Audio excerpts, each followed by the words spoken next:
In this video, I'm going to show you how to enable story comments on Instagram mobile. Let's open the Instagram app.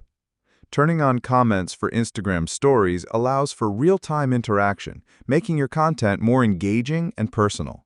It encourages audience participation, fosters community building, and gives followers a chance to share feedback, thoughts, or reactions instantly.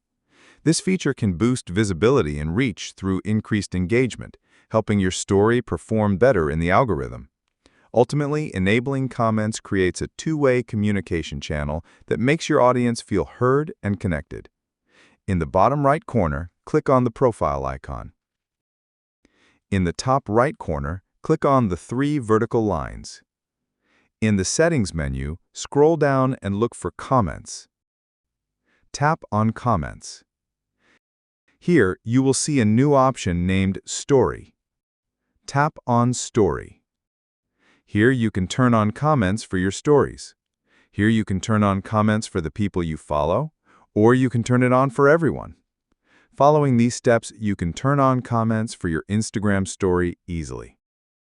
Feel free to reach out if you encounter any issues during the process. If this video helps you out, please leave a like and subscribe. Comment below if you have any questions. If you need further assistance, consider hiring a professional using the link in this video below.